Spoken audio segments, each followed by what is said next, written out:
Hi, it's Peter from Body, Mind, Balance, Fitness, and Pilates, coming to you today with a bucket. So I've been thinking that most of us are feeling a lot of stress, having to be sequestered and isolated and out of our normal routines, separated from friends, that it might be a good time as well to talk about a bucket. So in the Z Health world, we talk about a threat bucket. And this is my threat bucket for our conversation. So we could call it a stress bucket as well. Into this bucket goes your whole life. Everything that's ever happened to you. Everything you think may happen to you. All of your concerns, and especially the things that are threatening.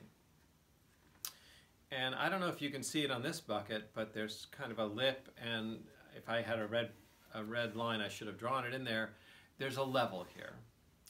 And as all of these stresses fill our bucket, when they get past this line, we start to feel unwell.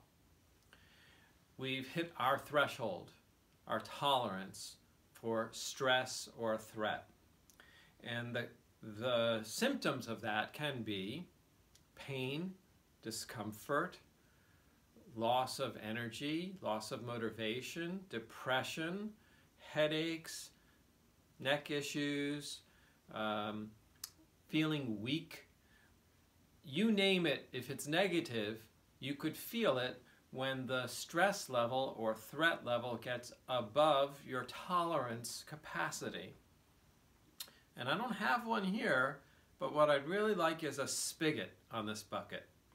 Because I want to, when that level gets too high, I want to be able to open the spigot and let some of that stress or threat out. And that's something that we all need to practice. Now, we sometimes use exercise for that.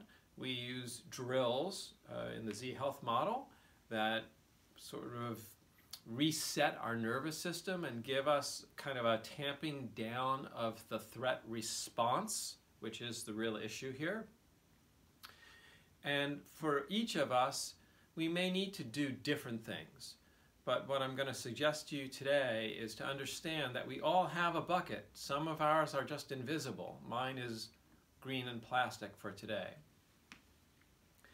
And in our current world, we're experiencing a lot of stress, a lot of threat from an invisible force, which is the coronavirus, and the consequences of that, which have disrupted our lives.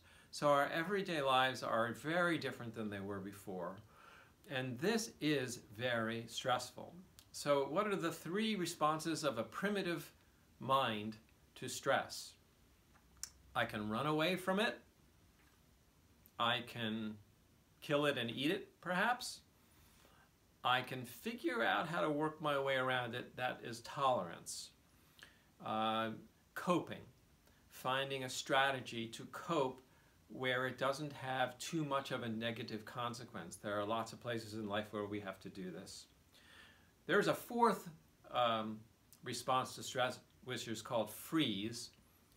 Freeze, I guess for us, wouldn't be so useful. In the animal kingdom, freeze sometimes makes the stressor, the attacking animal, think that you're dead and not really something they're interested in. So I think we're going to skip that one for now.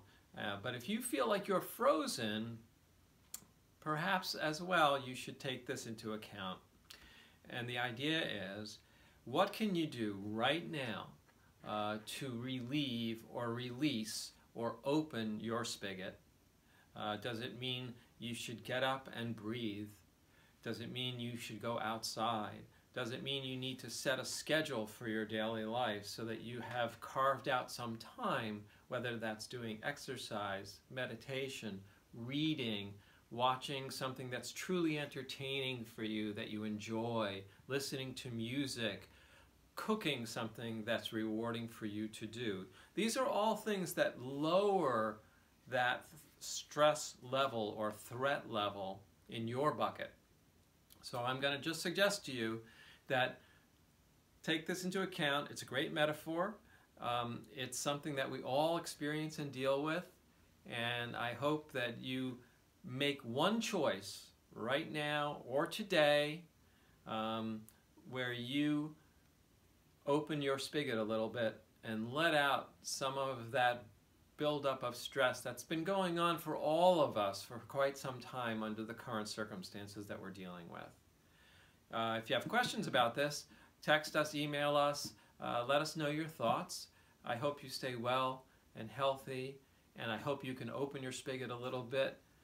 Peter from Body, Mind, Balance, Fitness, and Pilates. I'll be back to you with some other ideas of things that actually will help with this, but are part of working with mobility, working with easy things that you can do to feel better right now in your life.